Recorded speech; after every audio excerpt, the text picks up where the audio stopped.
What is up, weather enthusiasts? I'm your host, Pat's Path Predictor. Let's get right into the weather. All right, so here's the situation we have for you, ladies and gentlemen. We have a few things we want to go ahead and talk to you about today, so that way we can kind of get you guys more actively prepared for hurricane season, as it is expected to ramp up in the next couple of weeks or so, according to the Climate Prediction Center, according to several of the ensemble runs I've been taking a look at, and according to some of the other conditions that I've been paying attention to over the last few days. So let's go ahead and jump right into all of that right here and right now. Let's go ahead and start, as usual, with our observations. So as you can see, we're seeing a huge push of Sahara dust moving into much of the tropical Atlantic over here, and mostly the subtropical, but also parts of the tropical Atlantic over here. Tropics are below 30 degrees north, right there, just for reference, right there. You're also noticing a firing up, a larger firing up the intertropical convergence zone. You're really starting to see that ramp up over here, and we can go ahead and show you the long infrared just to kind of show you that, because what we are seeing right here is that's a lot of this is the intertropical convergence zone, but what we're noticing right here, that right there is a tropical wave that has come off the coast of Africa. And I want to go ahead and check the water vapor imagery on it. It's actually in a pretty moist area of environment right there for tropical development right there, paying attention to that. And it looks like right there it's a very healthy tropical wave that's starting to develop off the coast of Africa over here. So that's definitely something I'm going to pay attention to. But overall, I don't think that's going to be the tropical wave to worry about that'll kick off this hurricane season, at least not yet. There is still quite a lot of signs of organization and development, and I think the NHC is watching this very carefully. However, at this current point in time, it's going to be moving through a period of a less moist environment into some more dry areas along the way. And I think that's the reason why the NHC hasn't tagged that yet.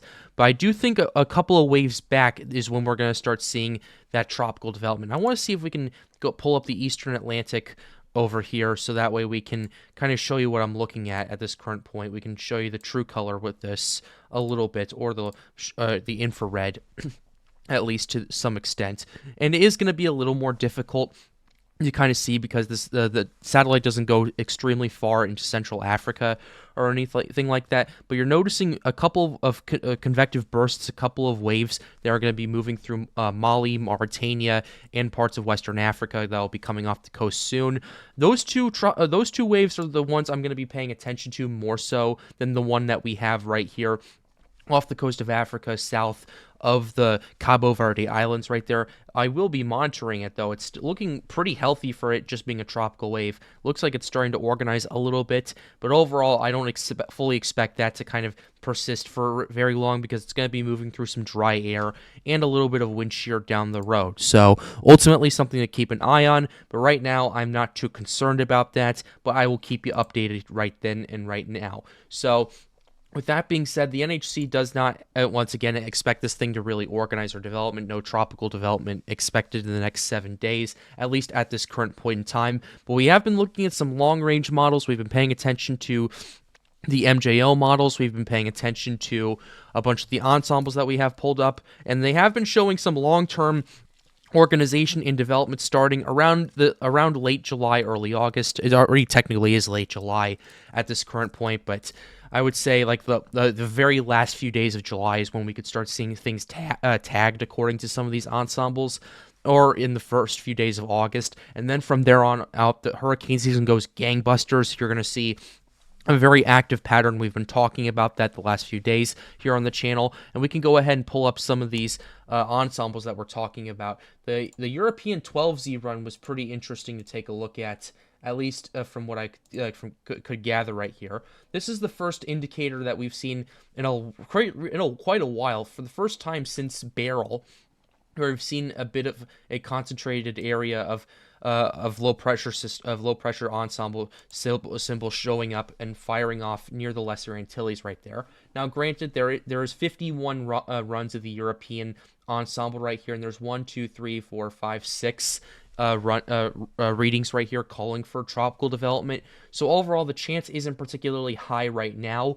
but you're going to have to pay attention to that for the next few days, because we saw this with Beryl, where it started off small with a few isolated areas ensembles, but then you start seeing more ensembles ramp it up, and more ensembles continue calling for this thing to really organize and intensify. So overall, it's definitely something of note to pay attention to, but I wouldn't pay too much concern of it right now, because let's go ahead and show you the 0Z. Yeah, they're still relatively persistent over there. However, at this current point, they're not all concentrated in the same spot. And yeah, there's the same scenarios that are there. There's like how many of the 1, 2, 3, 4, 5, 6, about 7 or 8 scenarios over there in the span of 10 days that allow this thing to organize and develop.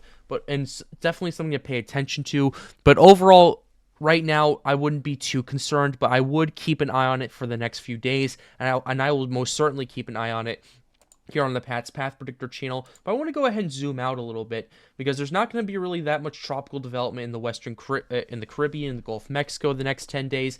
It's mainly going to be less in the main development region over here, and that's something I've been paying attention to, and that's something the Climate Prediction Center has been paying attention to as well. We've showed you this graphic earlier, right here, where we have where we have the 2 weeks of potential tropical development. That's the area they're concerned about right here, pretty much from the week of July 31st until August 6th. It's showing that area of around 20+% probability of development as of right now. And the fact that this is on week 3, mind you, is a little interesting to take a look at. And climatologically speaking, it does match up quite a bit, because you're starting to get into late July, you're starting to get into early August, you're seeing the Sahara dust start to decrease a lot more, you're seeing the wind shear start to collapse a lot more, and you're seeing those sea surface temperatures, really starting to get up to a level where we need to be paying very attention to it. I mean, we're already there at this point, and I'll get to that in just a second, just to show you the map, but we're already at a pretty concerning level, considering we had Beryl late in June, early July, that got up to Category 5 strength in the Caribbean Sea. And that was large. I can largely attribute that to the fact that there were no hurricanes last year in the Caribbean Sea, and Beryl took full advantage of pretty much all the OHC that was sitting there for about a year. And that's kind of what we can attribute that to. Again, I'm not going to talk about Beryl too much. That was last month's stuff. But regardless, it's something to consider when you think about this. So it's definitely something there. There will be a new chart that will be uploaded tomorrow. We will cover that in full here on the Pat's Path Predictor channel. This was last updated on the 16th. This will be a new chart tomorrow. So we're going to have to pay very close attention to that at this current point in time. Another thing I'm paying attention to is the Madden-Julian Oscillation, or MJO for short. MJO is over the Western Pacific at this current point in time. It is forecasted to move into the Eastern Pacific in the next 5 days, and then move into the Atlantic pretty much around the 27th, 28th, or 29th of July. So what the MJO typically does, and the reason we like to talk about this, is it enhances more convective activity and allows for a greater probability of very rapid tropical development. And the reason for that is because it increases the vorticity of the tropical waves, it increases the amount of moisture, well, not exactly the amount of moisture, that's more attributed to the Sahara dust at least in the Atlantic Ocean, but it allows for more convection to fire off with a little less energy to work with. So that's something we're paying attention to right there, and that's why you see like 6 named storms in the span of 5 days happen in some parts of the Atlantic Ocean. And that's because the MJO is right over there and influencing that. So we're going to have to pay close attention to that. And it looks like the MJO, according to the forecasts I've been taking a look at, I know my tropical team at Storms United has been watching. I don't really have any graphics for you today. I will have some more for you guys tomorrow. I'm going to get some of those graphics so I can present them to you. But regardless of that, what I'm noticing is the MJO. It's forecasted to stay at least in somewhere in the Atlantic, pretty much from when it enters the Atlantic to exit the Atlantic. It's going to be there for a good portion of about 3 weeks or so, according to some of the forecasts I've been taking a look at, which that runs from pretty much the last week, the second half of the last week of July, and then the first full week of August, the second full week of August, and maybe even the third full week of August. And by that point, hurricane season is going to be fully ramped up, and we'll have a lot of action on our hands. So ultimately, that's something you're going to have to pay attention to, and that's something I'm keeping an eye on here. Let's go ahead and show you some of the things that kind of would allow this hurricane season to kind of fully take off in conjunction with the Matt and Julia oscillation. We've been kind of touching on this a little bit earlier, but first of all, we have global sea surface temperatures to take a look at. Yes, we're changing the map. I'm getting rid of the old map because the contours only go every 2 degrees Celsius. This is one, and it has a much better color scheme, in my opinion. And we can zoom out and zoom in and kind of look at other areas at will, pretty much. So that way we can kind of give you the better enhance the viewing experience a lot more. So with that being said, however, global sea surface temperatures across much of the Atlantic, unsurprisingly, are very warm, and this kind of gives you a better picture of what I'm paying attention to, because we're seeing in the main development region, we're seeing bursts of up to 29, up to even potentially up to 30 degrees Celsius in the eastern Atlantic main development region in one area right there. It's one area, but it's definitely kind of persistent across a lot of these areas right here in the MDR, especially the western half of the main development region, is where you're going to see the greatest probability of rapid intensification, partly due to these insane sea surface temperatures in July right here. We're already seeing 30-plus degrees contour regions across a lot of these areas right there. There are in a few isolated spots, mind you. The fact that we're seeing this early in the hurricane season should concern a lot of people, because what that is enhancing right there, it's also telling us that this water isn't just sitting at the surface, it's also incredibly deep, and it's going to allow for upwelling to not have as much of an effect on a lot of these areas than what we were potentially hoping for. Because what upwelling does is, what hurricanes do is they upwell the water, and it allows for the sea surface temperatures to cool down, at least temporarily. That's why hurricanes occur across the world. They are designed to cool the waters down. They are designed to cool the earth down. That's their purpose right there. But the problem is we have sea surface temperatures are so warm and the water is so deep, it might not make enough of a dent to do that very much, at least initially. I'd say by late September, early October, it'll finally start to kick in, but pretty much for the first, I'd say, 7 weeks or so, from pretty much the first week of August until the 3rd or 4th week of September, is when we're going to see pretty much boom, boom, boom, boom, boom, boom, boom, boom, boom, in the regards where the sea surface temperatures are going to easily recover. However, after that point, you're still going to see a lot of convection and a lot of hurricanes fire up. However, from that point on, you're going to see a downward trend, and overall just across much of the Atlantic Ocean right there. So that's kind of just me rambling on a little bit about that. But the reason I'm referring to this all is because of the ocean heat content. The ocean heat content is pretty concerning, to say the very least. Let's go ahead, just for context, to show you what we were seeing last year, and then we can go ahead and do a little bit of a compare and contrast for you guys right here, so we can kind of give you a better understanding of what we are talking about here on the Pat's Path Predictor channel. So here's what we were seeing on July 22nd, 2023. What you ultimately had was, and keep in mind, this was already a pretty shocking amount of OHC right here. What you have right here, essentially, is you have a huge concentrated area of 125 plus OHC concentrated in the western half of the Caribbean Sea over here, and you have a few isolated areas of 150 to 175 OHC, but overall, it's not it's not too expansive, at least relatively speaking, to what we saw this year.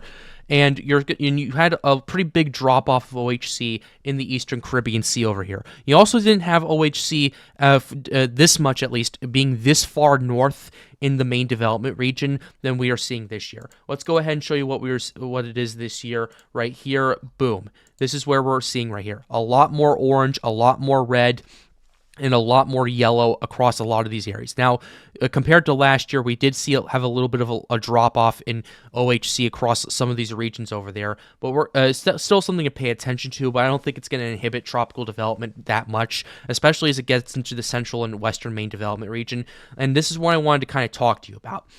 We're seeing 125 plus OHC just bleeding into the western main development region. This is something we did not see at all last year. And that is why I'm so concerned about this, because we all saw this with Beryl, right? it got into an area of around, I'd say, 75 to 80 OHC, and it rapidly intensified into a Category 4 hurricane before it made landfall in the Lesser Antilles. It then entered even better conditions in the Caribbean and became a Category 5. That's the kind of energy we're working with in regards to all the factors we're paying attention to. And the fact that we're not having a concentrated area of 125 plus OHC, and instead it's quite expansive, is pretty concerning. Now keep in mind, nothing is set in stone. We don't know how much of this is going to be used. But what I will say is, if another system does enter the Caribbean and there's wind shear like there was with Beryl, expect there to be some pretty robust intensification, to say the very least. And speaking of wind shear, we can go ahead and pull this up for you guys right here, and we can try to refresh the page a little bit just to kind of see if there's a later time we can do this. Okay, never mind. This is the most current. But regardless of that, we are entering a period of a higher volume of wind shear, which is some good news temporarily, but that's expected to oscillate down as we continue to move closer and closer to the hurricane season. This is about what we saw last year at this current point, at least with this surge right here. This is about what we saw last year, and last year was also pretty ahead of schedule, so I will say that right then and there. We can, as soon as I pull up the shear forecast, which I will do right here, we can kind of give you a rundown pretty much hour by hour of when this shear is going to decrease and when this shear is going to oscillate and move into other areas of the tropical Atlantic. So we'll go ahead and do that right now. So let's show you what we have with the shear.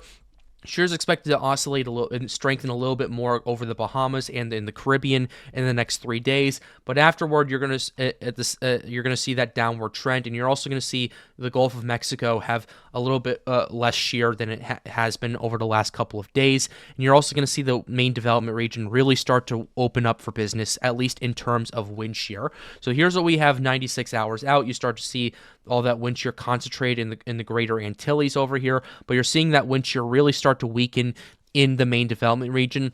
And that over there is going to be our catalyst right there, ladies and gentlemen. That over there is going to be what allows for these tropical systems to start to organize and develop. The lack of shear over there already is why you're seeing a tropical wave of this organization right now starting to do some pretty interesting stuff so far. Again, that wind shear and dry air is probably going to tear it apart eventually, but the fact that we're seeing a concentrated and organized tropical wave is a little concerning, to say at the very least. But granted, I don't think it's going to develop. But in regards to what I'm seeing with this, you have this thing really starting to, the shear really starting to decrease across a lot of the regions, and you're going to see one last surge across the Caribbean Sea and parts of the southern Atlantic basin over here before you finally start to see that wind shear pattern finally break down and allow for, and just kind of calm down to quite an extent. And even the same thing happening in the Atlantic basin over here. So definitely something you're going to have to pay attention to. Let's go ahead. I want to see what the wind shear anomaly. Okay, so Tropical Tidbits just came back online. So what I was going to say is I'm just going to show you the shear anomalies, and you're definitely seeing a lot higher anomalies than average in parts of the Caribbean Sea because of that oscillation, but you're seeing lower shear than average across parts of the main development region, or shear that is around average in that region over there. So that's going to be something very interesting to pay attention to. Let's go ahead and briefly go over the moisture component to all this and kind of show you what the Sahara dust is going to be doing. We're going to see a couple more surges. I was kind of wrong yesterday's video where I said there was the last surge. There is going to be one more big surge of Sahara dust and dry air that moves through the subtropical and tropical Atlantic around the July 30th, July 31st. But other than that, you're going to start seeing a pattern that is less favorable for more favorable for tropical development and less favorable for Sahara dust and inhibitors to tropical development.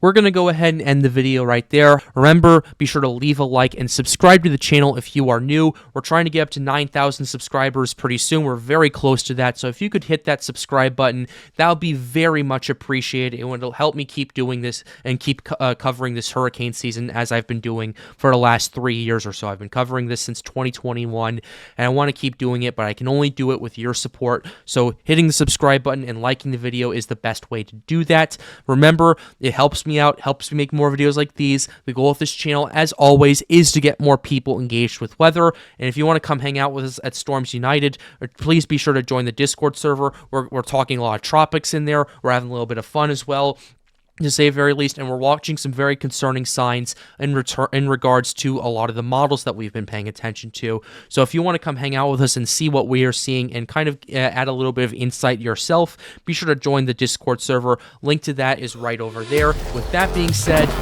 have a wonderful day, guys. Stay safe.